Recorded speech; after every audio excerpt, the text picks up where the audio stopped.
shamelessly trying as much as possible to live up to my promises.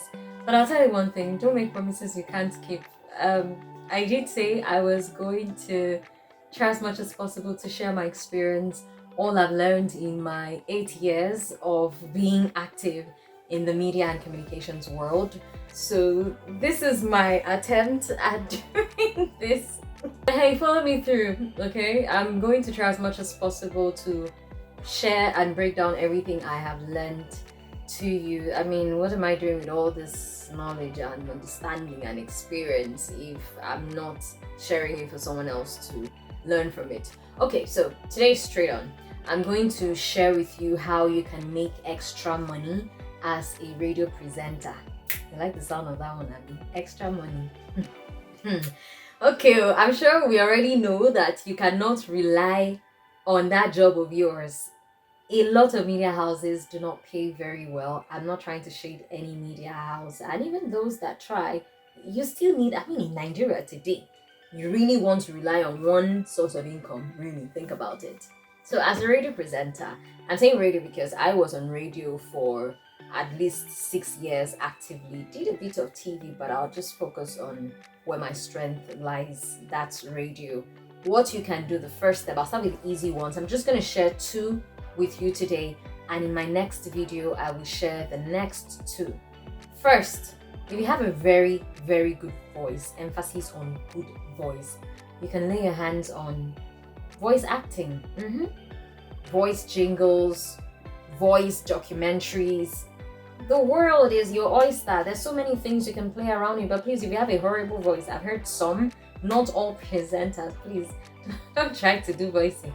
That's a different conversation for another day. But if you have a good voice, play around with it. Get all these jobs. I know your next question is, where am I supposed to go to find these jobs? The market is saturated. There is a niche. You have to know somebody who knows somebody. You have to be in the cabal.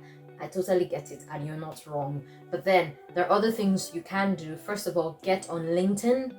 Some of you are not on LinkedIn. That's the place to be right now. Go there and sell your market in a responsible way.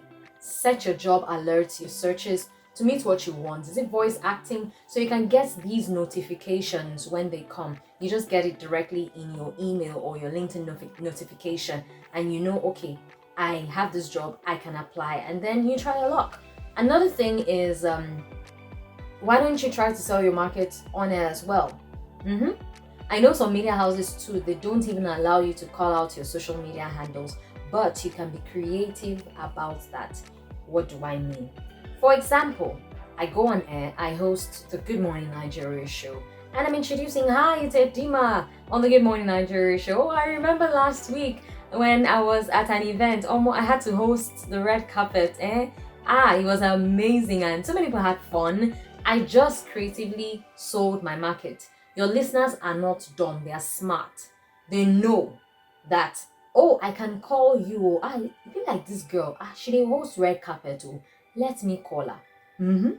So the issue that I noticed some of us have is that our names that we use on air, it's very different from what we have on social media. Unpopular opinion, why don't you have the same thing? If your name is Rapunzel Lavinga on on radio, I'm expecting that if I go on social media, I am seeing some Rapunzel Lavinga as your name on social media, but you have a different name you're using on air, and that's your one shot at selling yourself. And then you have a different name on your social media. How am I supposed to find you? Okay, moving on. You can also sell yourself to your studio guests. People come for live appearances, artists come for song promotions, there are lots of events happening. You can politely ask off air, oh, hi, I host red carpet, so I'm also an MCO. Please, do you already have somebody for your show? Oh, no, I don't. Okay, I'm affordable. You just sold yourself. So that's also something else you should look at. And that takes us to the next point, media consultancy.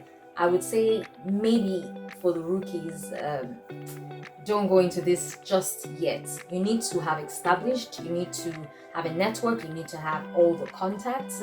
So with these things in place, you can go into media consultancy. There are lots of organizations who usually do media rounds. There are lots of artists who do media rounds. So you can be that link. You can send a message, you can chat up, you can send an email to heads of corporate communications in organizations or their media leads. Now you're going to be asking, how do I find these people?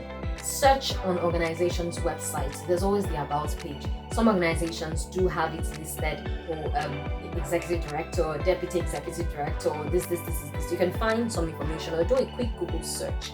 You can always reach out to these guys via email or call them up, fix an appointment, have a proposal, take it to them, have a meeting. Oh, this is what I do.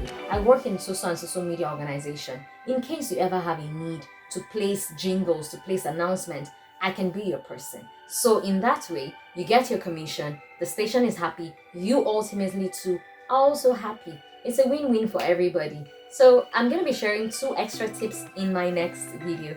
Thank you for watching.